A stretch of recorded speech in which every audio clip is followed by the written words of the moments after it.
All right, everyone, welcome back to the Worldview Minute. We're now on episode 2 of unpacking a Christian foundation for what is education. And today we're going to look at opposing worldviews in education. What are the worldviews outside of Christianity that have become the prevailing winds, the prevailing ways of which to do and think about education? Now, we would be very naive to suggest that these ways haven't influenced a lot of places that call themselves Christian institutions. And when you send your kid to a Christian school or a Christian college, you need to make sure that they're not Christian in name only. There are plenty of schools out there to varying degrees who claim to be Christian, but their classrooms are fundamentally no different than a secular university in the state. And in fact, there are some Christian schools and colleges that are very destructive to the Christian faith. And you'd actually be better off, particularly in college, to send your kids to a state university where they know they're being lied to than to a Christian school that's not actually Christian. Now, I say that while also recognizing there are also many really good Christian schools. Those aren't the only two options, a fake Christian school or a secular school, but there are lots of good Christian schools out there, and you should support them. As I talked about last week, education is discipleship, and education is missional. And so churches need to think about how can they support Christian education. This includes in their monetary supports of missions around the world. Education is a part of that, and how they can encourage and equip their families to have their children get a Christian education. But today we're going to look at those prevailing worldviews that have infiltrated Western education and that literally are destroying it. Again, by every measure. Our students can't even read up to grade level. They can't do math up to grade level, despite the billions upon billions upon billions of dollars we spend. And we're always asking for more for the teachers. All of this has been sucked up by administrative expenditures and waste. But that's not really the heart of the problem. The heart of the problem isn't the money. It's the worldview. It's the thinking behind it. Let's start with Colossians chapter 2, verse 8. Start with scripture, as always. Paul says here, "See to it that no one takes you captive by philosophy in empty deceit, according to human tradition, according to the elemental spirits of the world, and not according to Christ." Let me read it to you again. "See to it that no one takes you captive by philosophy and empty deceit, according to human tradition, according to the elemental spirits of the world, and not according to Christ." Right, so here's the warning, that there are elemental spirits out there, philosophies, that is, views of the world and views of life out there that can take you captive. So many Christians sitting in pews today are in captivity because they think about the world like the world does. They bought into ideologies and they try to baptize little bits and pieces of them into Christianity. Say, "Oh yeah, I'm Christian." No, don't be taken captive by these things. And it begins often in the classroom. So God warns us about not being taken captive by deceptive man-made philosophies, particularly those, as Paul talks about in 2 Corinthians 10, that are raised in opposition to the knowledge of God. There are many ungodly philosophies that influence different schools of thought in education that are taking children captive. Why should you not send your kid to a public school that's like this? Because godless human traditions, done in the name of the myth of neutrality of education, will take your child captive. Paul says don't do that. All right, so we're going to look at here three secular views of education. Three secular movements in education that are hostile to the Christian faith, and there are ones that you should have your eyes out for. I'm basing this off of George R. Knight's book, The Philosophy in Education, 4th edition. It's a really good book. I encourage you to read it. He talks a lot about how worldview has shaped educational movements and trends over the last century or so. So I'm going to read these to you. We'll pop up some of these things, some of these charts for you on the screen here as well if you're listening on YouTube. And so the first educational philosophy is pragmatism. Pragmatism, in short, seeks what works as the highest good. To be pragmatic is to mean I mostly care about what works. There is no absolute or true morality, but rather what is driving this is just what works. We will teach what works. Whatever works, works, and that is the guiding principle of education. And so let's lay out some things about what this view, this philosophy, thinks about different things. What does it think about God? Pragmatists really don't care. We can't know if God exists. All right, so we're not going to concern ourselves with that question. We'll be neutral to it. Well, we talked about that last week. You can't really be neutral to God. What does it think about knowing? Knowing only comes through personal experience. So all true knowledge comes through the physical reality in the senses. Pragmatism is a form of naturalistic view of education. And so it views education and man as primarily as an animal that is a sensory-based, empirically based animal. And so you can only really know things through empirical data. The problem is you can't measure empirical data by empirical data. Next, what is the view about truth? There is no absolute truth. There are lots of facts in life, disconnected facts, but there is no truth. And truth can change from times, cultures, and people. What does it think about the individual self? Well, the individual self is the primary determiner of what is true. You have truth for you, you do you, I have truth for me. What does pragmatism think about morality? Morality is based again on what works. Something is moral if it accomplishes what is the goal. What does it think about humanity? Since there's nothing beyond the physical, man has been reduced to a physical being. He has no soul, he doesn't bear God's image, he's a biochemical machine or a highly evolved animal with sensory organs. In education, what is the prevailing view of education? For pragmatism, education is not about finding truth, but about experiencing reality and discovering what works for individuals in society. The major influence of this philosophy is the philosophy of progressivism. The school of thought sought to remake education and the traditional and classical models of education. Think about that. There are classical models of education that are thoroughly pragmatic and humanist. I like to say to people, classical isn't enough. It has to be Christian. Any model of education that is not fundamentally Christian, no matter how good or how old it is fundamentally flawed. Building on pragmatism, education became student-centered and experiential with no grounding in God. Education was about the student. Instead of being centered on truth that God has revealed, it's now centered on the individual who determines what is true. And so if we're going to evaluate this as Christian, we have to ask the question, if pragmatism is primarily seeking what works, we have to ask the question, by what standard? What do you mean by what works? Who determines if something is a good work or bad work? Like a nuclear bomb works in killing millions of people. Does that make it good?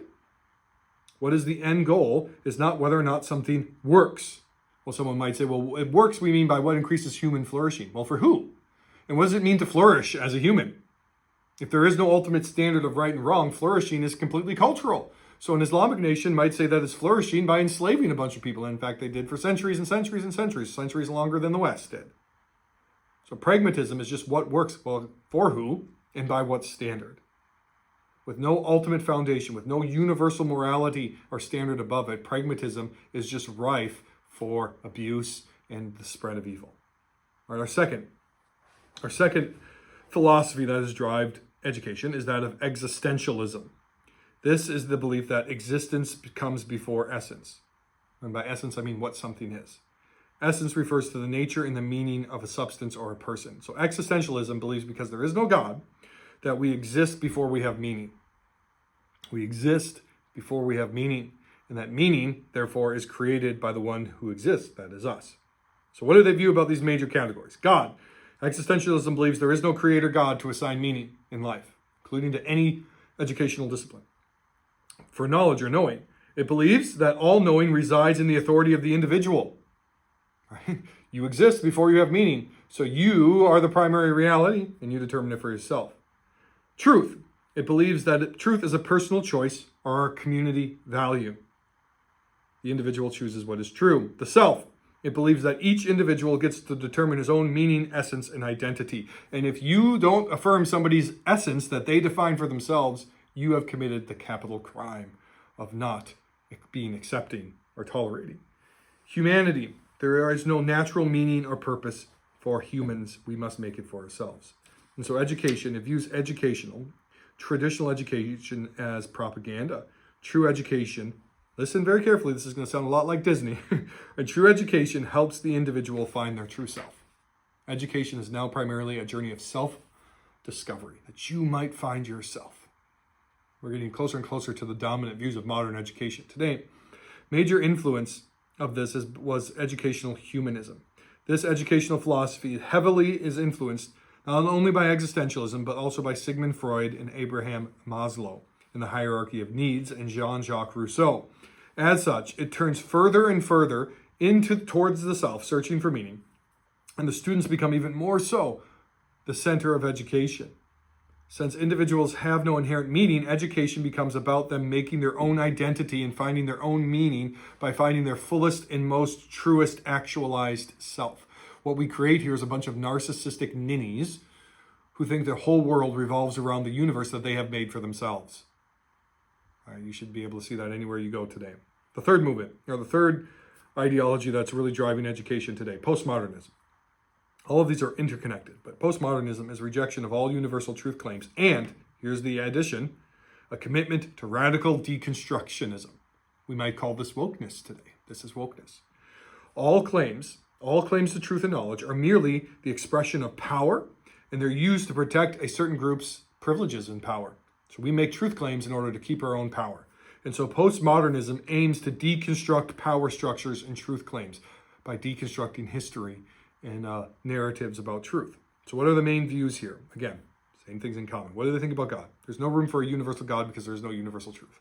Okay, the beginning of knowledge, as we saw last time, is the fear of the Lord. You reject that and you go into insanity really quickly. Knowing, we come to know through social constructions. So how do we know anything? Well, society has built us constructions that help us understand things, but all of these constructions are not universal. They are culturally located in relative and often oppressive as well. The culture is forcing norms upon you and trying to make you fit into the culture, and so that you won't find your truest self. What it believes about truth can't be universal. Instead, it's relative to the individual. There are facts, but there is no such thing as truth. All claims to truth are merely attempts to seize power for your own benefit and to hold others down. What is the view about the self?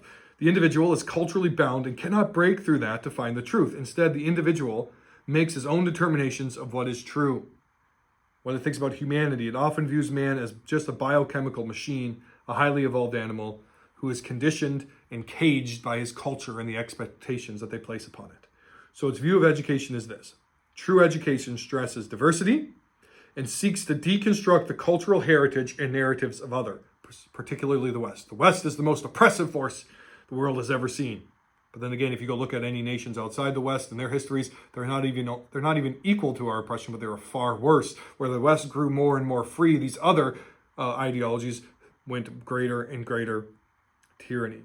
Continuing on, education is about tearing down systemic oppression and promoting a very narrow and unbiblical view of diversity. Not diversity of thought, but diversity that is only skin deep.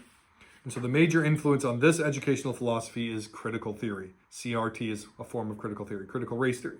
Critical theory seeks to implement a narrow view of diversity as a tool to deconstruct all truth claims, all meta-narratives, and many institutions built in the West. So critical education promotes the self to view itself as a victim to societal norms and expectations and power structures, and that you are primarily identified by your skin color and how you are a victim. We call this intersectionality, and your sexual identity and all these things. And it encourages liberation of the self from these critical forms of norms by deconstructing their beliefs.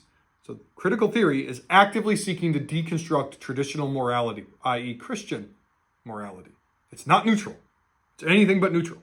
Critical theory hates universal claims, except its own universal claims, and critically deconstructs cultures and influences them in a pursuit of some utopian diverse future in which everyone will be their truest self with no cultural norms. And of course, the irony, as we've seen from woke people in critical race theory, is that these people, in the name of tolerance and diversity, become the most intolerant and least diverse people you will ever meet. Right? And so what we have is in the name of inclusion, you are exclusive all the time. And that their future that they're working towards is actually a hellhole on earth. It's tyranny on earth. And so the Christian evaluation is this. The claim that there is no universal truth claim, is a universal truth claim. And the claim that we must deconstruct these places because they are oppressive, we have to again ask the question, by what standard? Because the future you're painting is far more oppressive than what we've seen Christianity and other cultures that actually built things that lasted longer than a decade produced. If there is no absolute truth, then why are things like oppression and power imbalances wrong? Why must we deconstruct these things if there is no right or wrong? In the end, postmodernism is both illogical and hypocritical to the core. As far as education goes, it has produced students who are objectively, again, you look at the measurements across the decades here, as critical theory has taken over education in the West, it has produced idiots. Our students can't read, they can't write. They don't know who Winston Churchill is. They don't understand things unless it's on TikTok. Why? Because critical theory has eroded the very foundations, intentionally eroded and destroyed the very foundations our society has been built upon. It is intentionally a corrosive and destructive ideology. So again, Colossians reminds us, do not be taken captive by hollow and deceptive philosophies. These are just 3 of them. that are influencing modern education today, both outside of the church and in some areas that call themselves Christians. Let me put an exclamation point on this. If you're at a Christian school or a church, God forbid you're at a church that does this, but there are churches out there that flirts with or fully adopts critical theory, you are not at a Christian school or a Christian church. These things are hollow and deceptive philosophies that will take you and your children and your grandchildren captive. And what they do is they destroy the civilization that's been built on Christian norms because they view those norms as oppressive. And in its place, it is building a hellhole. What we need, if we're going to reach the West and rebuild on the ruins that are all around us, is a distinctly Christian education. You need your children and your grandchildren to get a distinctly Christian education. And it's not enough for the name of the school to have Christian on it. It has to actually be a thoroughly Christian education. And that is what we are going to unpack in the last episode on education. So if you stuck with me this long, thank you. I encourage you to like, comment, and share as we continue to build the Christian worldview 1 minute at a time.